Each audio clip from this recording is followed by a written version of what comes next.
হামে বাড়ছে মৃত্যুর সংখ্যা, 24 ঘন্টায় আরও 8 শিশুর মৃত্যু, একদিনে আক্রান্তের রেকর্ড। কাল যশোর যাচ্ছেন প্রধানমন্ত্রী, বাবার স্মৃতি বিজড়িত উলাসী যদুনাথপুর খালের পুনর্খননের উদ্বোধন। পাল্টে যাচ্ছে পাম্পগুলোর চিত্র, জ্বালানির অভাব ও লোডশেডিং এর সংকটে সাভার আশুলিয়ার সহস্রাধিক কারখানা। রূপপুর বিদ্যুৎ কেন্দ্রের প্রথম ইউনিটে ফুয়েল লোডিং মঙ্গলবার, আগস্টে জাতীয় গ্রিডে যোগ হবে 300 মেগাওয়াট বিদ্যুৎ।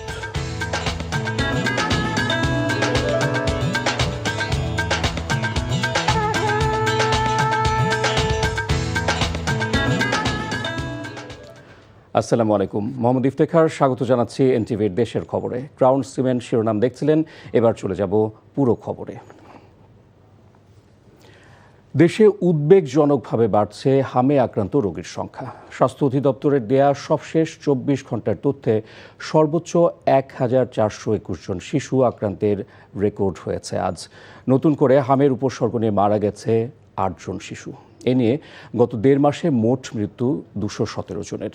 শিশুদের মধ্যে সবচেয়ে বেশি ছড়িয়ে পড়া এই সংক্রামক রোগে ক্রমেই বাড়ছে মৃত্যুর সংখ্যা। পরিস্থিতি মোকাবেলায় সারা দেশে চলছে হাম রুবেলা টিকাদান কার্যক্রম। জুবায়ের প্রধানের রিপোর্ট। হাসপাতালের শিশু ওয়ার্ডে বাড়ছে হামে আক্রান্ত রোগীর চাপ। জ্বর, শরীরে লাল ফুসকুড়ি আর চোখ লাল হয়ে যাওয়া উপসর্গ নিয়ে প্রতিদিনই ভর্তি হচ্ছে নতুন রোগী। আক্রান্তদের অধিকাংশই 5 বছরের কম বয়সী শিশু। অবস্থা তো অনেক খারাপ, এই জন্য খুব ভয় লাগতো, আর ভয় লাগছেও। তারপরে এই জন্য আমরা তোরে তাড়াতাড়ি করে এই ঢাকা নিয়ে আসছি, কারণ ওই জায়গায় রাখিনি আমরা। প্রথমে আমার পাতলা পায়খানা ছিল, জ্বর ছিল, সেগুলির সাথে হামের লক্ষণ দেখে ওনারাই বলছে যে এটা হাম। তারপর সেই অনুযায়ী ট্রিটমেন্ট দিয়েছে। প্রথম ওর নিউমোনিয়া হয়েছে, নোয়াখালী সদরে ভর্তি ছিল। 6 দিন ভর্তি থাকার পর বাড়িতে রিলিজ করে দিয়েছে, সুস্থ হয়ে গেছে। বাড়িতে যাওয়ার 2-3 দিন পরে ওর আবার জ্বর, ওই যে এখানে রেশ দেখা দিয়েছে হালকা হালকা। তো আমরা কেউ বুঝতে পারি না, তবুও ভাবছি যে না, এক ডাক্তারে দেখেছে, উনি বলছে যে নিউমোনিয়া রিকভারি করতেছে। তো পরে আমরা ঢাকা নিয়ে আসছি, অবস্থা দেখি বেশি খারাপ, চোখ ফুলে অনেক খারাপ অবস্থা হয়ে গেছে। স্বাস্থ্য বিভাগ বলছে সাম্প্রতিক সপ্তাহগুলোতে সারা দেশে দ্রুত বেড়েছে হামের সংক্রমণ। এরই মধ্যে আক্রান্ত হাজার হাজার শিশু, আর মৃত্যুর সংখ্যাও বাড়ছে উদ্বেগজনক হারে। পরিস্থিতি নিয়ন্ত্রণে দেশ জুড়ে জোরদার করা হয়েছে টিকাদান কার্যক্রম। বিশেষ করে শিশুদের জন্য দেয়া হচ্ছে MMR ভ্যাকসিন, যা হামের বিরুদ্ধে সবচেয়ে কার্যকর প্রতিরোধ। এই ভ্যাকসিনটা দিতেই হবে।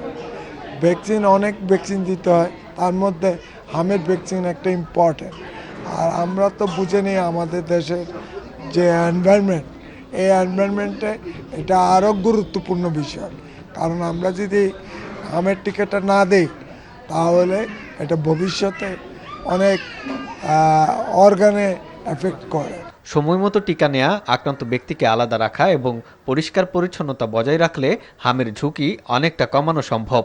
তাই হাম প্রতিরোধে অভিভাবকদের সচেতনতা বৃদ্ধির পরামর্শ চিকিৎসকদের। জুবায়ের প্রধান, এনটিভি নিউজ, ঢাকা। প্রকল্প ব্যয় সাশ্রয়ী হতে সংশ্লিষ্টদের নির্দেশ দিয়েছেন প্রধানমন্ত্রী তারেক রহমান। দুপুরে বর্তমান সরকারের দ্বিতীয় জাতীয় অর্থনৈতিক পরিষদের নির্বাহী কমিটির সভায় তিনি এমন নির্দেশনা দেন বলে জানিয়েছেন পরিকল্পনা প্রতিমন্ত্রী জুনায়েদ সাকি। প্রধানমন্ত্রী তারেক রহমানের সভাপতিত্বে একনেক সভায় মোট 13,445 কোটি 41 লাখ টাকার 14টি প্রকল্পের অনুমোদন দেওয়া হয়। এর মধ্যে নতুন প্রকল্প 5টি, সংশোধিত প্রকল্প 5টি এবং মেয়াদ বৃদ্ধি 4টি প্রকল্পের অনুমোদন দেওয়া হয়। অনুমোদিত প্রকল্পগুলোর মধ্যে স্বাস্থ্য ও পরিবার কল্যাণ মন্ত্রণালয়ের একটি, অর্থ মন্ত্রণালয়ের একটি, মৎস্য ও প্রাণী সম্পদ মন্ত্রণালয়ের একটি এবং স্থানীয় সরকার মন্ত্রণালয়ের 4টি প্রকল্প রয়েছে। এছাড়া সড়ক পরিবহন ও সেতু মন্ত্রণালয়ের 5টি প্রকল্পের অনুমোদন দেওয়া হয় একনেক সভায়।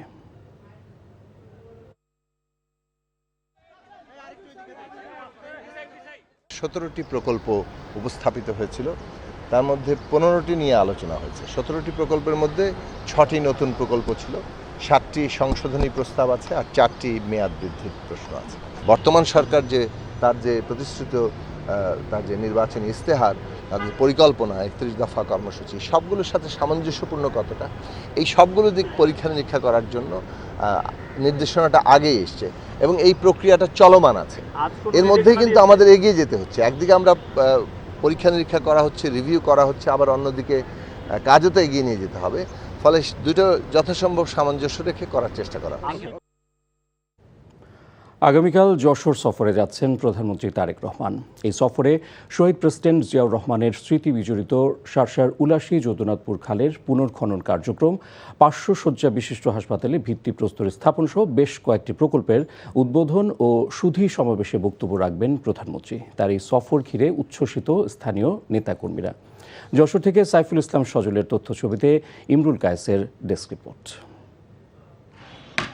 প্রধানমন্ত্রী নির্বাচিত হওয়ার পর তারেক রহমান প্রথমবারের মতো সোমবার যশোর সফরে যাচ্ছেন। এজন্য জেলা জুড়ে চলছে প্রধানমন্ত্রীকে বরণের প্রস্তুতি। দলের পক্ষ থেকে সভা, সমাবেশ, মিটিং আর লিফলেট বিতরণ করা হচ্ছে।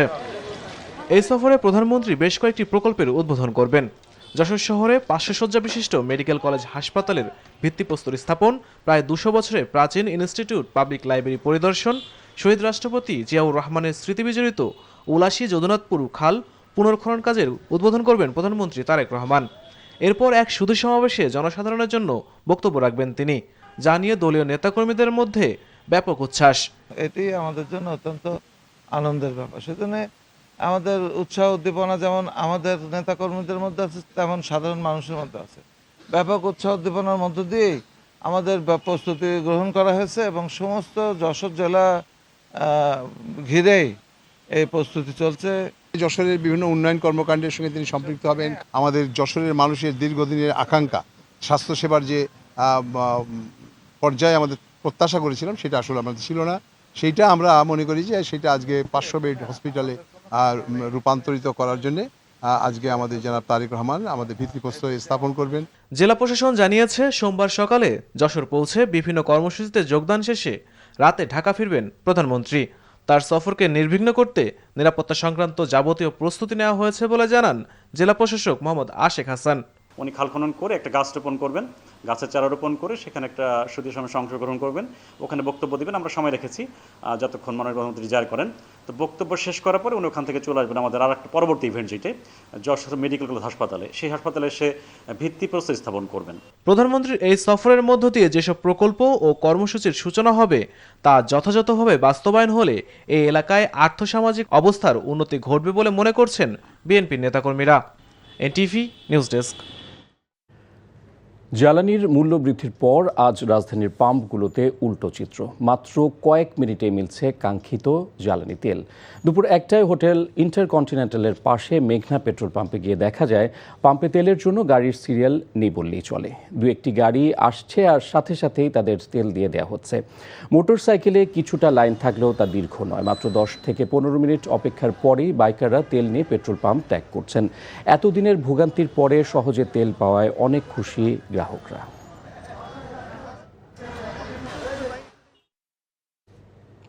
তীব্র লোডশেডিং ও জ্বালানি সংকটের কারণে মারাত্মক চাপে পড়েছে শিল্পাঞ্চল সাভার ও আশুলিয়ার সহস্রাধিক তৈরি পোশাক কারখানা।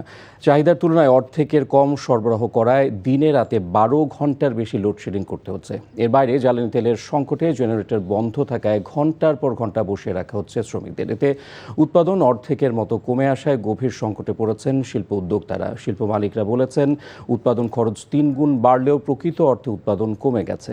এমন পরিস্থিতিতে সময় মতো ক্রেতার হাতে পণ্য সরবরাহ করা অনিশ্চিত হয়ে পড়েছে। বাংলাদেশ পোশাক প্রস্তুতকারক ও রপ্তানিকারক সমিতি বিজিএমই এর সভাপতি মাহমুদ হাসান খান জানান, জ্বালানি সংকটের কারণে তৈরি পোশাক শিল্প খাত এখন কঠিন বাস্তবতার মুখোমুখি। সার্বিক উৎপাদন সক্ষমতা 30% কমে গেছে। বৈশ্বিক জ্বালানি সংকটের ব্যাপক প্রভাব পড়েছে দেশের চা শিল্পে। ঘন ঘন লোডশেডিংয়ে দিনের বড় একটি সময় বন্ধ থাকছে কারখানাগুলো। এতে মারাত্মকভাবে ব্যাহত হচ্ছে চা প্রক্রিয়াজাতকরণ, কমছে চায়ের গুণগত মান। এদিকে জ্বালানি তেলের সংকট আর বাড়তি দামে বেড়ে যাচ্ছে উৎপাদন খরচ। হবিগঞ্জ থেকে সেলিম মিয়ার পাঠানো রিপোর্ট। বিদ্যুৎ নেই, তাই বন্ধ হবিগঞ্জের এসব চা কারখানা। খোশগল্প আর আড্ডায় সময় কাটাচ্ছেন শ্রমিকরা। যেখানে একসময় দম ফেলার ফুসরত ছিল না, সেখানে এখন দিনের অধিকাংশ সময় কাটছে অলস বসে। কারেন্ট যদি না থাকে 100 শ্রমিক আমাদের বসে থাকে, কাজ করতে পারতেছি না, পাতি নষ্ট হয়ে যায়, পাতি জ্বলে যায়। 8টার থেকে 12টা পর্যন্ত কাম করছি, এখন কারেন্ট চলে গেছে, এখন বসে রয়েছি। 3-4 ঘন্টা বিদ্যুৎ থাকে, 3-4 ঘন্টা পাতি কাটটা আমাদের পোষায়। এবার মৌসুমের শুরু থেকেই পর্যাপ্ত বৃষ্টিপাত হওয়ায় সতেজ ছিল চা বাগান। অন্যান্য বছরের তুলনায় কুড়িয়ে এসেছে অনেক বেশি। ফলে ভালো উৎপাদন আর লাভের আশায় ছিলেন বাগান মালিকরা, কিন্তু সেই আশায় গুড়ে বালি। বৈশ্বিক জ্বালানি সংকটে সৃষ্ট ঘন ঘন লোডশেডিংয়ে ব্যাহত হচ্ছে চা উৎপাদন। প্রতিদিনের যে শ্রমিকের যে ওয়েজেসটা আসে এতে কিন্তু আমাদের ভর্তুকি দিয়ে দিতে হয় এবং প্রোডাকশন যা হয় এর মধ্যে কস্টিংটা বাইরে যায় ওভারঅল এটা আমাদের একটা বিশাল বোঝা হয়ে দাঁড়াইছে টাইমলি বিদ্যুৎ না আসার কারণে। ঘন ঘন লোডশেডিং হলে আমরা কাঁচা পাতা ভালোভাবে উইদারিং করতে পারতেছি না এবং ম্যানুফ্যাকচারিং করার সময় আমাদের গুণগত মান ধরে রাখতে পারতেছি না। তথ্য বলছে জেলার বিদ্যুতের চাহিদা রয়েছে 117 মেগাওয়াট, অথচ সরবরাহ তার অর্ধেকেরও কম। এক্ষেত্রে বাগানগুলোকে নবায়নযোগ্য জ্বালানির উপর জোর দিতে আহ্বান জানান হবিগঞ্জ পল্লী বিদ্যুৎ সমিতির এই কর্মকর্তা।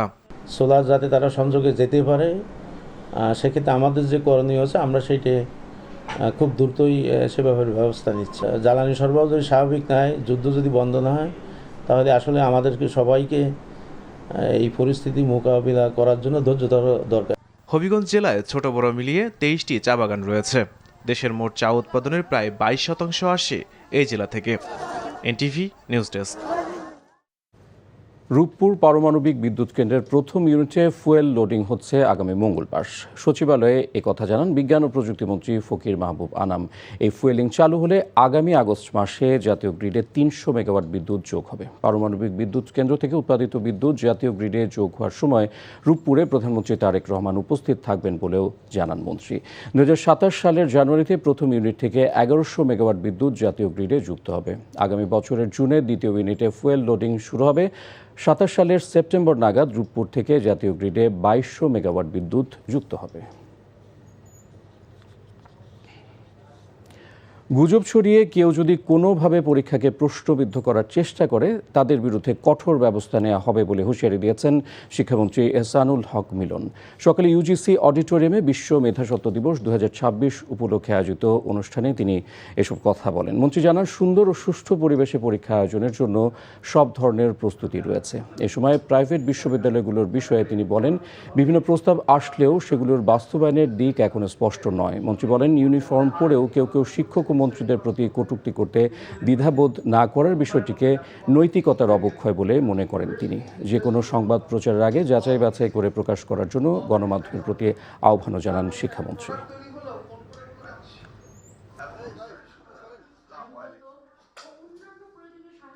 আমাদের সকল চেষ্টা রয়েছে সুন্দর পরিবেশে সুন্দর পরীক্ষা নেওয়ার জন্য এবং এই গুজবে না কান দেওয়ার জন্য আমরা অনুরোধ করছি। বিশেষ করে আপনারা মিডিয়া যদি সচেতন হন তাহলে এটা হতো না, গুজব যেন না ছড়ায় সেজন্য আপনাদের প্রতি আমার আহ্বান রইল। আমরাও এগুলিকে দেখছি এবং আইনগত ব্যবস্থা আমরা নিচ্ছি, নেওয়া হয়েছে, নেওয়া হবে। যুক্তরাষ্ট্রে পিএইচডি করতে গিয়ে সহপাঠী সহ নৃশংসভাবে খুন হওয়া মাদারীপুরের তরুণী নাহিদা সুলতানা বৃষ্টির বাড়িতে চলছে শোকের মাতম। বৃষ্টির বাবা ও মা ঢাকার মিরপুরে থাকেন। গ্রামের বাড়ি মাদারীপুর সদর উপজেলার খোঁয়াজপুর ইউনিয়নের চর গোবিন্দপুর গ্রামে। পরিবারের সাথে গ্রামবাসীও যেন শোকে কাতর। স্বজনরা জানায়, 7 মাস আগে নোয়াখালী বিজ্ঞান ও প্রযুক্তি বিশ্ববিদ্যালয় থেকে পড়ালেখা শেষ করে নাহিদা সুলতানা বৃষ্টি উচ্চতর ডিগ্রির জন্য পাড়ি জমান যুক্তরাষ্ট্রে। ফ্লোরিডা ইউনিভার্সিটিতে সুযোগ পাওয়ার সুবাদে সুসম্পর্ক গড়ে ওঠে সহপাঠী জামিল আহমেদ লিমনের সঙ্গে। সেখানে লিমনের সঙ্গে এক মার্কিন নাগরিক রুমমেটের দ্বন্দ্বের সৃষ্টি হয়। গেল শুক্রবার লিমনের খণ্ডিত মরদেহ টেম্পা বে এলাকার হাওয়ার্ড ফ্র্যাঙ্কল্যান্ড ব্রিজ থেকে উদ্ধার করে পুলিশ। শোকাহত পরিবার দাবি জানিয়েছেন হত্যাকাণ্ডে জড়িতদের বিচারের।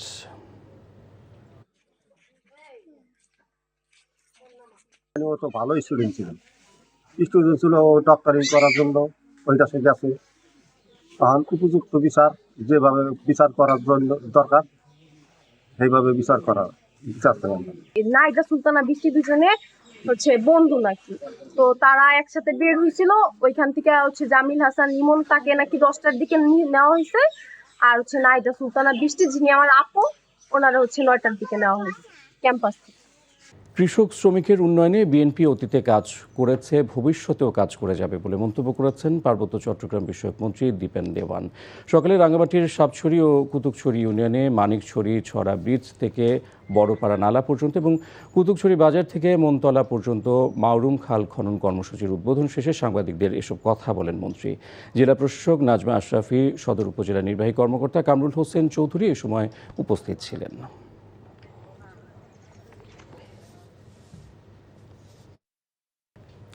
নাটোরের সিংড়ায় গভীর রাতে অভিযান চালিয়ে প্রভাবশালীদের দখলে থাকা একটি খাল উদ্ধার করেছে উপজেলা প্রশাসন।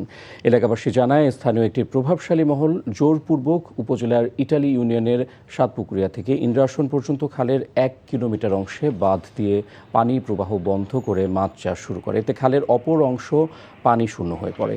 স্থানীয়দের অভিযোগের প্রেক্ষিতে উপজেলা নির্বাহী কর্মকর্তার নেতৃত্বে প্রশাসন শনিবার রাতে অভিযান চালিয়ে বাঁধটি অবমুক্ত করে, ফলে পানি প্রবাহ স্বাভাবিক হয়েছে। যাত্রী ওঠানোকে কেন্দ্র করে নওগাঁয় বাস শ্রমিক ও সিএনজি চালকদের দ্বন্দ্বে রাজশাহী সহ অভ্যন্তরীণ রুটে বাস চলাচল বন্ধ করে দিয়েছে বাস শ্রমিকরা। পুলিশ জানায়, বালুডাঙ্গা বাস স্ট্যান্ড থেকে সকাল 9টা থেকে বিকেল 3:30 পর্যন্ত কোনো যাত্রী ওঠাতে পারবে না সিএনজি চালকরা, কিন্তু দুপুর 12টার দিকে বালুডাঙ্গা বাস স্ট্যান্ড এলাকায় সিএনজিতে যাত্রী তোলাকে কেন্দ্র করে বাস ও সিএনজি শ্রমিকদের মধ্যে বাকবিতণ্ডা শুরু হয়। এক পর্যায়ে দুই পক্ষের মধ্যে উত্তেজনা ছড়িয়ে পড়ে। এই ঘটনার প্রতিবাদে বাস শ্রমিকরা বাস চলাচল বন্ধ করে দেয়। নাটোরের 7 বছরের শিশুকে 21 বছর দেখিয়ে হত্যা চেষ্টা মামলার আসামি করায় বাদীকে কারণ দর্শানোর নোটিশ প্রদানের নির্দেশ দিয়েছে আদালত। একই সাথে ওই শিশুকে জামিন প্রদান করেন শিশু আদালতের বিচারক মোহাম্মদ রফিকুল ইসলাম। দুপুরে হোসেন আলী নামে ওই শিশু শিক্ষার্থীকে শিশু আদালতের বিচারকের সামনে তথ্য প্রমাণসহ উপস্থাপন করা হলে বিচারক এই আদেশ দেন। 9 এপ্রিল উপজেলার ধারাবারিশা মডেল উচ্চ বিদ্যালয়ের 9ম শ্রেণীর শিক্ষার্থী শ্রাবণ সরকারের সাথে শিশু কিশোরদের হাতাহাতি হয়। এ ঘটনায় শ্রাবণ সরকারের পিতা বাদী হয়ে 5 জনের বিরুদ্ধে মামলা দায়ের করেন। মামলায় 7 বছরের শিশু হোসেন আলীকে 21 বছর দেখিয়ে আসামি করা হয়। নারায়ণগঞ্জ সদরে অবৈধ গ্যাস সংযোগের অভিযোগে একটি ডাইং কারখানার সংযোগ বিচ্ছিন্ন করে দিয়েছে তিতাস কর্তৃপক্ষ। সকালে Titas gas transmission and distribution company নারায়ণগঞ্জের একটি দল উপজেলার ফতুল্লা রেললাইন বটতলা এলাকার প্যাটার্ন ফিনিশিং নামের একটি ডাইং কারখানায় অভিযান চালায়। তিতাস কর্তৃপক্ষ জানায়, সংযোগটি আমজাদ হোসেন মোল্লার নামে হলেও বর্তমানে এটি ভাড়ায় ব্যবহৃত হচ্ছে। খবর শেষ করছি, যাবার আগে ক্রাউন সিমেন্ট শিরোনামগুলো জানিয়ে দিব আরও একবার।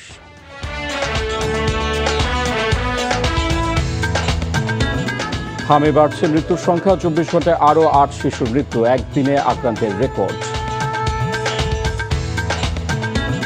কাল যশোর যাচ্ছেন প্রধানমন্ত্রী, বাবার স্মৃতি বিজড়িত উলাসী যদুনাথপুর খালের পুনর্খননের উদ্বোধন। পাল্টে যাচ্ছে পাম্পগুলোর চিত্র, জ্বালানির অভাব ও লোডশেডিং এর সংকটে সাভার আশুলিয়ার সহস্রাধিক কারখানা। রূপপুর বিদ্যুৎ কেন্দ্রের প্রথম ইউনিটে ফুয়েল লোডিং মঙ্গলবার, আগস্টে জাতীয় গ্রিডে যোগ হবে 300 মেগাওয়াট বিদ্যুৎ। আর এই ছিল দেশের খবর। এই খবরের ভিডিও সহ আপডেট জানতে ভিজিট করুন এনটিভি অনলাইন www.ntvbd.com। এছাড়াও এনটিভির জনপ্রিয় সব অনুষ্ঠান ও খবরের আপডেট জানতে ভিজিট করুন আমাদের ইউটিউব ও ভেরিফাইড ফেসবুক পেজ। 6টা ইভিনিং নিউজ দেখার আমন্ত্রণ রইল। ধন্যবাদ সবাইকে।